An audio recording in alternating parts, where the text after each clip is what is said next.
Роскомздрав не запретит.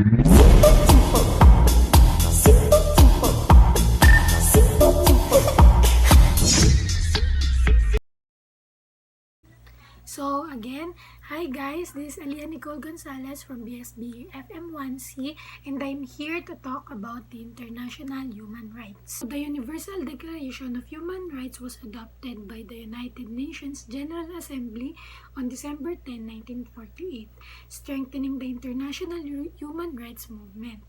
For the first time in human rights history, the Declaration spells out fundamental legal, political, economic, social, cultural rights that all human beings should enjoy. It has been generally accepted as universal human rights or norms that everyone should follow and protected over time. The UDHR, or Universal Declaration of Human Rights, is a part of the so-called International Bill of Human Rights, which also includes the International Covenant on Civil and Political Rights and is two optional protocols, as well as the International Covenant on Economic, Social, and Cultural Rights. So, ano nga ba ang human rights? Human rights are moral values or norms that govern certain standards or human behavior and are routinely guaranteed by both local and international law. Human rights are the fundamental rights and liberties that every individual in the world has from birth to death. They apply to everyone regardless of where they come from, what they believe, or how they live their lives. So, ang human rights daw ay isang karapatang pantao na may prinsipyong moral o pamantayan para sa ilang pag-uugali ng tao na protektado ng batas. Hindi lamang sa lokal, kundi pati na rin sa international. Pinapatupad to sa buong mundo at hindi lamang sa isang lugar. Pero bago natin pag-usapan ng human rights, unahin muna natin ang discrimination. Ano nga ba ang discrimination? Discrimination is the practice of making unjustified distinctions between people based on the groups, classes, or other categories to which they are assigned. Discrimination may occur based on race, gender, religion, or sexual orientation, among other factors. So, ang discrimination daw is ang pang-judge natin sa ibang tao based sa kanilang looks, sa kanilang personalities, sa kanilang behavior na hindi naman dapat, na alam naman nating mali. So, ngayon, tatalakayan natin kung ano ang iba't ibang uri ng discrimination. So, these are the types of discrimination. One is age discrimination. 2. Disability discrimination. 3. Sexual orientation. 4. Status as a parent. 5. Religious discrimination. 6. National origin. 7. Pregnancy. 8. Sexual harassment. 9. Race, color, and sex. And the last is reprisal or retaliation. So, iisa-isahin natin kung ano nga ba itong mga types ng discrimination na ito. So, the first one is age discrimination. Individuals over the age of 40 are protected from age discrimination in the workplace under the Age Discrimination in Employment Act of 1967, as amended. It is illegal to discriminate against an individual because of his or her age in any word, condition, or privilege of employment under this act. So, ang age discrimination daw is yung for example, yung sa workplace, madaming mga establishments or business ang hindi na tumatanggap ng 40 above na mga empleyado kasi nga sa katandaan, kahit na mas capable and mas madami silang experience kesa dun sa mga tinatanggap nila kasi bata pa. Hindi tayo tulad ng sa ibang bansa na kahit mas matanda pa sa 40, nakakahanap pa rin ng magandang trabaho kasi nakakaya nilang gawin yung trabaho nila. Basta kaya nilang gawin yung trabaho nila ng tama. Second is the disability discrimination. When a person with a disability is viewed less favorably than a person without disability under the same or similar situations, this is known as disability discrimination.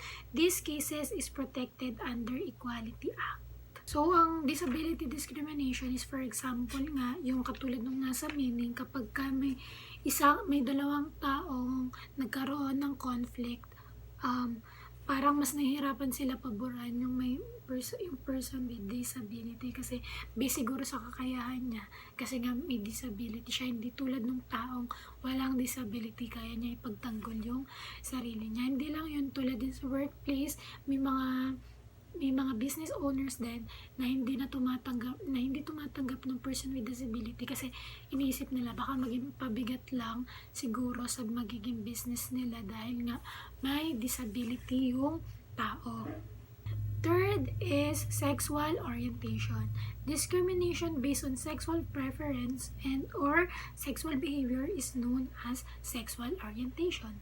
Ito, usong-uso to ngayon kasi 'di ba, yung mga taong tinatawag na nating third sex, madalas silang na-judge kaysa sa ibang tao kasi ginajudge sila based sa pananamit nila, sa behavior nila, sa looks nila na hindi naman dapat.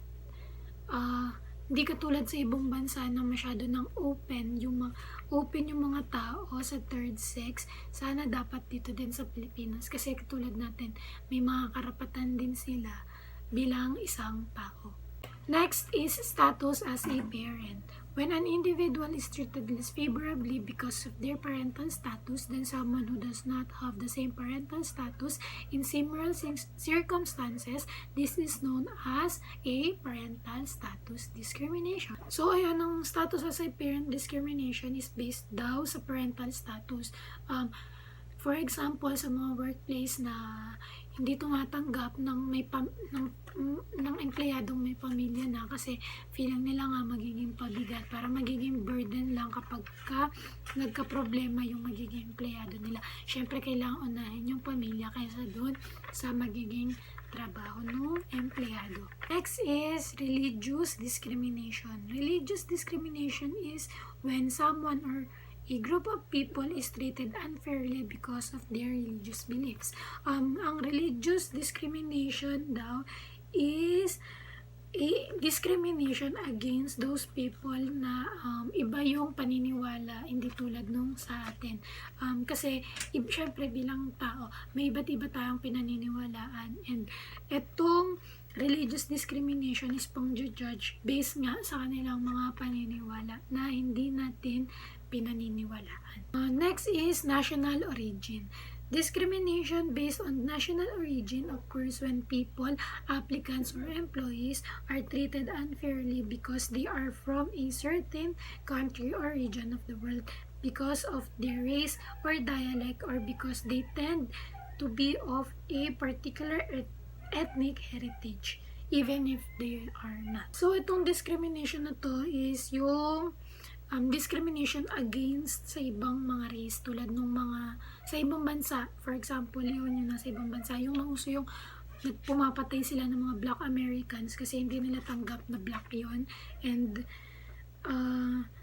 yun nga, yung hindi tamang pagtrato sa mga hindi natin kauri, or hindi natin, yun na lang, sa hindi natin kakuli, para mas madaling intindihan na alam naman nating mali. Next is pregnancy discrimination. Pregnancy discrimination occurs when woman, applicant, or employees are treated unfairly because of their pregnancy, childbirth, or other related circumstances. This discrimination daw is discrimination against pregnant people or sa mga taong nanganak na, kasi feeling nila iba na yung magiging pananaw nila since they are more responsible na than the others. Mas hindi sila tinatanggap, mas tinatanggihan sila, at mas parang dinedenay kasi nga buntis yung empleyado, natatakot sila sa mga magiging disadvantages nito pagdating sa workplace. Next is sexual harassment. According to the Equal Employment Opportunity Commission, sexual harassment involves unwanted sexual advances, demands for sexual favors, and any verbal or physical harassment of a sexual nature in the workplace or learning environment. Sexual assault does not always have to include sexual activity or be aimed at a single individual. So, ang sexual harassment daw is harassment between dun sa mas makapangyarihan kesa dun sa hindi. Katulad na lang sa workplace na parang mas nahaharas yung mga empleyado, mas nahaharas sila ng mga boss kasi wala silang magawa. Like, wala silang power para lumaban, kundi parang binibigay na lang din nila yun kasi ayaw nilang mawalan ng trabaho. Tapos, meron tayong 2 types ng sexual harassment. One is quid pro quo, which means parang ito yung lagi may sexual harassment na may hinihinging kapalit, like kunyari ikaw yung boss, tapos sasabihin mo dun sa empleyado mo na ipopromote kita basta ganito, basta ganyan. Lagi kang may hinihinging kapalit para lang sa sexual desire. Next is yung hostile harassment, which is oral harassment. Ito naman yung parang sa verbal lang siya, parang hindi mo siya ginagawa pero sinasabi mo siya, parang iniinsulto mo siya ng verbal way. Next is race, color, and sex discrimination.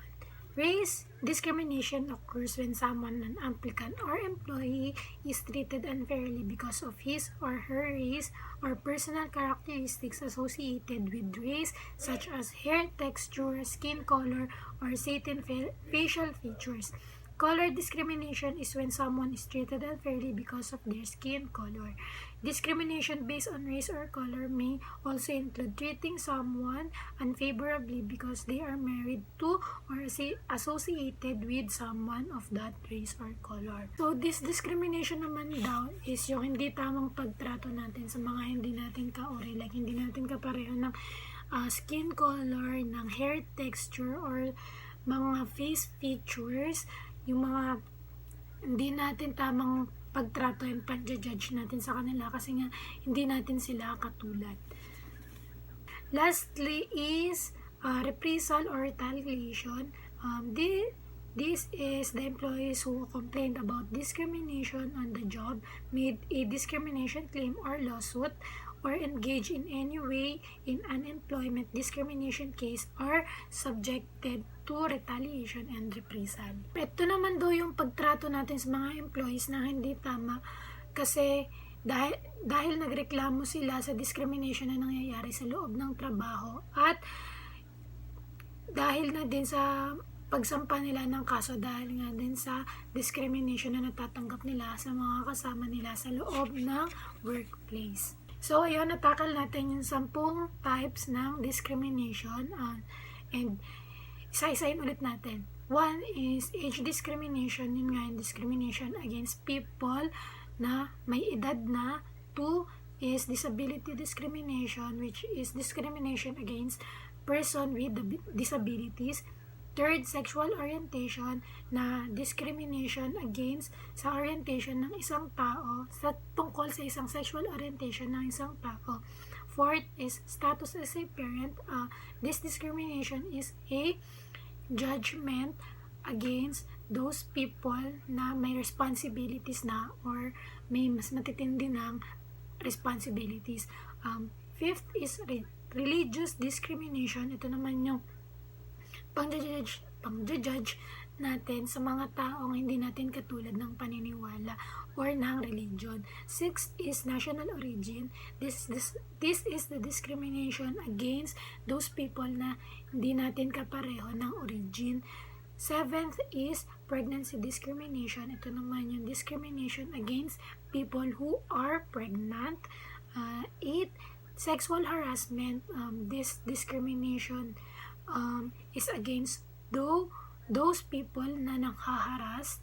Tapos 9, race, color, and sex. Ito naman yung discrimination against those people na hindi natin katulad ng kinalakihan, color, and ng sex. Tapos lastly is reprisal and retaliation. Ito naman yung discrimination na nangyayari kapag ka nagsampa ng kaso or kapag ka nagreklamo yung isang taong biktima ng discrimination. So, Iyon. So, yun, ngayon nang nakatapos na tayo sa discrimination, ngayon ay topic naman natin is human rights. Ang human rights ay meron 30 articles and iisa-isahin natin yon mamaya. So, hindi pala mamaya. Ngayon na pala. Yeah. So, ano nga ba ang 30 articles ng human rights? So, Article 1, free and equal. All human beings are born free and equal in dignity and rights. They are endowed with reason and conscience and should act towards one another in a spirit of brotherhood. Which means lahat ng tao ay pinanganak ng malaya at pantay-pantay at dapat tratuhin sa pare-parehong paraan. Article 2, freedom from discrimination. Everyone is entitled to all the rights and freedoms set forth in this declaration without distinction of any kind such as race, color, sex, language, religion, political or other opinion, national or social origin, property, birth, or other status. Furthermore, no distinction shall be made on the basis of the political, jurisdictional, or international status of the country or territory to which a person belongs, whether it be independent, trust, non-self-governing, or under any other limitation. Ito naman yung ibig sabihin niya na ang bawat tao ay may karapatang mangangkin ng kanilang mga karapatan anuman ang kasarian, lahi, wika, relihiyon, katayuan, salipunan at iba pa. Article 3, right to life. Everyone has the right to life and to live in freedom and safety. Everyone has the right to life, liberty, and security of a person. Ito naman is ang bawat tao ay may karapatan sa buhay at mabuhay ng may kalayaan at mayroong kaligtasan. Article 4, freedom from slavery. No one has the right to treat you as a slave, nor you should enslave anyone. No one shall be held in slavery or servitude. Slavery and the slave trade shall be prohibited in all their forms. Walang sino man ang may karapatang tratuhin ka bilang isang alipin o dapat mong alipinin ang sino man. Article 5, freedom from torture. No one has the right to torture you. No one shall be subjected to torture or to cruel, inhuman, or degrading treatment or punishment. Walang karapatan ang mga tao kung kahit na sino pa para magpahirap sa iyo o sa kanino man. Article 6, right to recognition before law. You should be legally protected in the same way everywhere like anyone else.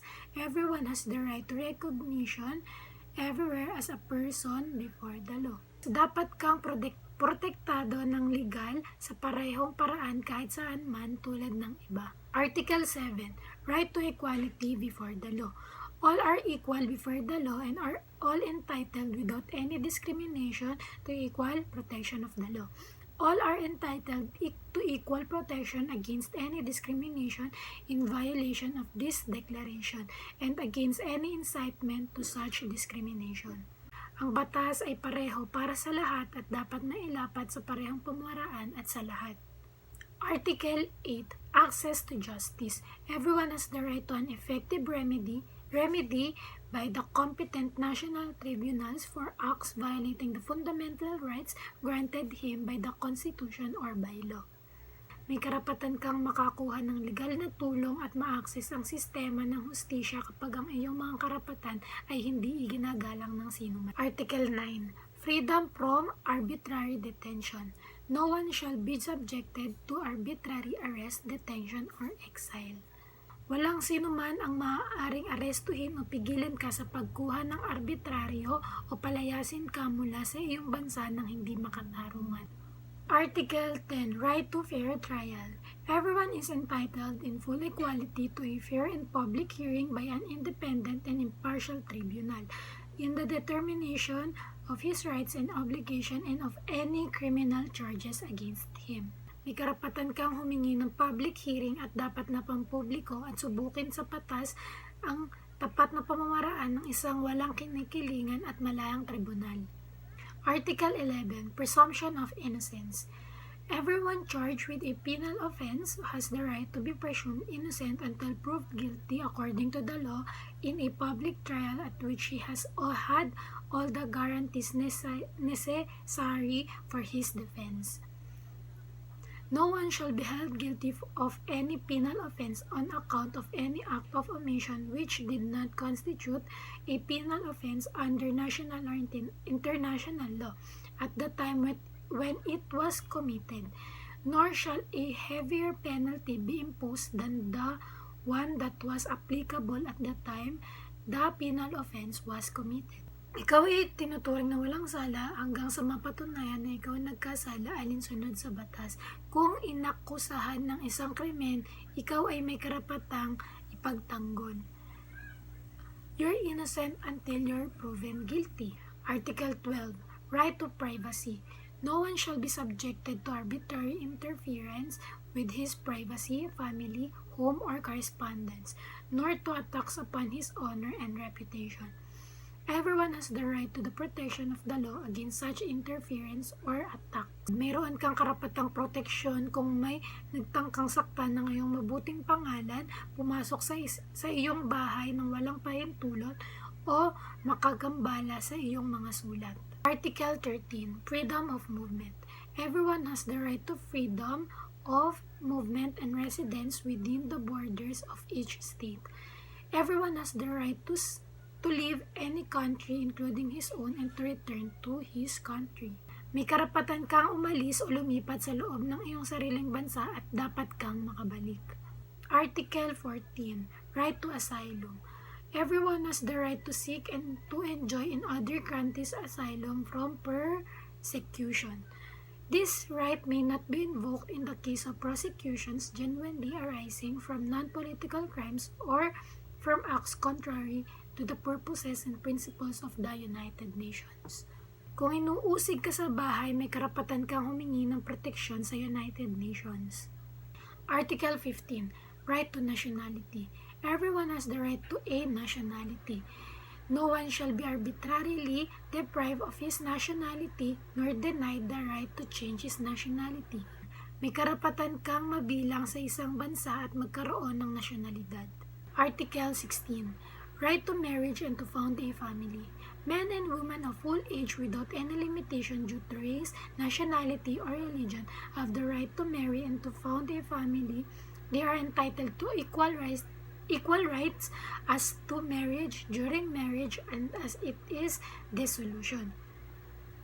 Marriage shall be entered into only with the free and full consent of the intending spouses. The family is the natural and fundamental group unit of society and is entitled to protection by society and the state. Ang mga kalalakihan at kababaihan ay may karapatang mag-aasawa kapag sila ay may kakayahang legal nang walang mga limitasyon dahil sa lahi, nasyonalidad o relihiyon. Ang mga pamilya ay dapat proteksyonan ng gobyerno at ng sistema ng hustisya. Article 17. Right to own a property. Everyone has the right to own a property alone as well as in association with others. No one shall be arbitrarily deprived of his property. May karapatan kang magmay-ari ng mga bagay, walang sinuman ang may karapatang iligal ang mga ito sa iyo. Article 18. Freedom of religion or belief. Everyone has the right to freedom of thought, conscience, and religion. This right includes freedom to change his religion or belief, and freedom either alone or in the community, with others, and in public or in private, to manifest his religion or belief in teaching, practice, worship, and observance. Bawat isa may karapatang malayang ipakita ang kanilang relihiyon, baguhin ito at isagawa ito ng mag-isa o kasama ang iba. Article 19. Freedom of expression. Everyone has the right to freedom of opinion and expression. This right includes freedom to hold opinions without interference and to seek, receive, and impart information and ideas through any media and regardless of frontiers.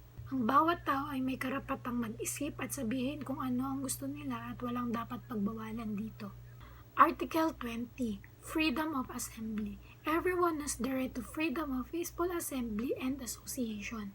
No one may be compelled to belong to an association. May karapatan kang ayusin at lumahok sa mga mapayapang pagpupulong. Article 21. Right to partake in public affairs. Everyone has the right to take part in the government of his country directly or through freely chosen representatives. Everyone has the right of equal access to public service in his country. The will of the people shall be the basis of the authority of government. This will shall be expressed in periodic and genuine elections, which shall be by universal and equal suffrage, and shall be held by secret vote or by equivalent free voting procedures. Ang bawat tao ay may karapatang makibahagi sa mga usaping pampolitika ng kanilang bansa at pantay na pag-access ng serbisyong pampubliko. Ang mga pamahalaan ay dapat na regular na iboto. Article 22. Right to social security. Everyone as a member of society has the right to social security and is entitled to realization, though through national effort and international cooperation and in accordance with the organization and resources of each state, of the economic, social, and cultural rights indispensable for his dignity and free development of his personality. Dapat tulungan ng lipunan ng mga individual na malayang magpaunlad at masulit ang lahat ng mga kalamangan na inaalok sa kanilang bansa. Article 23. Right to work. Everyone has the right to work, to free choice of employment, to just and favorable condition of work, and to protection against unemployment. Everyone without any discrimination has the right to equal pay for equal work. Everyone who works has the right to just and favorable remuneration, ensuring for himself and his family an existence worthy of human dignity and supplemented, if necessary, by other means of social protection. Everyone has the right to form and to join trade unions for the protection of his interests. Ang bawat tao ay may karapatang magtrabaho sa makatarungan at kanais-nais na mga kondisyon at malayang pumili ng iyong trabaho na may sweldo na nagbibigay daan sa iyo upang mabuhay at suportahan ng iyong pamilya. Ang bawat isa ay dapat makatanggap na pantay na bayad para sa pantay na trabaho. Article 24. Right to leisure and rest. Everyone has the right to rest and leisure, including reasonable limitation of working hours and periodic holidays with pay. Ang bawat araw ng trabaho ay hindi dapat masyadong mahaba at lahat ay may karapatang magpahinga at kumuha ng regular na bayad na pangbakasyon. Article 25. Right to adequate standard and living. Everyone has the right to a standard of living adequate for the health and well-being of himself and of his family, including foods, clothing, house and medical care and necessary social services, and the right to security in the event of unemployment, sickness, disability, widowhood, old age, or other lack of livelihood in circumstances beyond his control. Motherhood and childhood are entitled to special care and assistance. All children, whether born in or out of wedlock, shall enjoy the same social protection. May karapatan kang makuha ang kailangan mo upang ikaw at ang iyong pamilya ay hindi magutom, mawala ng tirahan o magkasakit. Article 26. Right to education. Everyone has the right to education. Education shall be free, at least in the elementary and fundamental stages. Elementary education shall be compulsory. Technical and professional education shall be made generally available, and higher education shall be equally accessible to all on the basis of the merit. Education shall be directed to the full development of the human personality and to the strengthening of respect of human rights and fundamental freedoms. It shall promote understanding, tolerance, and friendship among all nations, racial or religious groups, and shall further the activities of the United Nations for the maintenance of peace. Parents have a prior right to choose the kind of education that shall be given to their children. Mayroon kang karapatang pumasok sa paaralan, ipagpatuloy ang iyong pag-aaral hanggang sa gusto mo, regardless sa lahi at sa iyong nationality. Article 27. right to take part in cultural, artistic, and scientific life. Everyone has the right freely to participate in the cultural life of the community, to enjoy the arts, and to share in scientific advancement and its benefits. Everyone has the right to protection of the moral and material interests resulting from any scientific, literary, or artistic production of which he is the author. Article 27. Right to take part in cultural, artistic, and scientific life. Everyone has the right freely to participate in the cultural life of the community, to enjoy the arts, and to share in scientific advancement and its benefits. Everyone has the right to protection of the moral and material interests resulting from any scientific, literary, or artistic production of which he is the author. May karapatan kang ibahagi ang mga pakinabang ng kultura, sining at agam ng iyong komunidad. Article 28. Right to a free and fair world. Everyone is entitled to a social international order in which the rights and freedoms set forth in this declaration can be fully realized. Upang matiyak na ginagalang ang iyong mga karapatan, dapat mayroong isang utos na maaaring magprotekta sa kanila. Ang order na ito ay dapat pandaigdigan or for universal. Article 29. Duty to your community. Everyone has duties to the community in which alone the free and full development of his personality is possible. In the exercise of his rights and freedoms, everyone shall be subject only to such limitations as are determined by law solely for the purpose of securing due recognition and respect for the rights and freedoms of others and of meeting the just requirements of morality, public order, and the general welfare in a democratic society. These rights and freedoms may be in no case be exercised contrary to the purpose and principle of the United Nations. Article 29. Meron kang mga tungkulin patungo sa pamayanan kung saan ang iyong pagkatao ay maaaring ganap na mapaunlad. Dapat nagarantiyan ng batas ang mga karapatang pantao. Dapat itong payagan ang bawat isa na igalang ang iba at igalang ang isa. And for the last article of our human rights, which is rights are inalienable, nothing in this declaration may be interpreted as implying for any state, group or person any right to engage in any activity or to perform any act aimed at the destruction of any of the rights and freedoms set forth herein. Walang sinuman o institusyon o individual ang dapat kumilos sa anumang paraan upang sirain ang mga karapatang nakalagay sa UDHR o Universal Declaration of Human Rights. So, ayun, medyo mahaba-haba yung naging seminar natin ngayon. Hindi tulad nung una nating seminar, which is the leadership training. Eto, mas madami tayong topic na nabigay and mas masyado tayong mandaming learnings na nakuha. Siguro naman meron. And sana, huwag niyong kakalimutan lahat ng nabanggit nating about sa discrimination and sa human rights, kasi lahat tayo hindi natin deserve na ma-discriminate, lalo't nandito tayo sa sarili nating bansa, and lalo na yung sa human rights na hindi natin dapat kalimutan dahil lahat tayo ay may karapatang pantao. So, ayun po, this was Aliah Nicole Gonzales from BSB FM 1C, and it's my pleasure to share my knowledge to you all, and sana po ay may natutunan kayo sa akin kahit na medyo kinakapos na tayo ng hininga kasi nga masyadong mahaba. So, ayun. Thank you po ulit for listening and for watching this video. Don't forget our topics, and yun lang. Bye!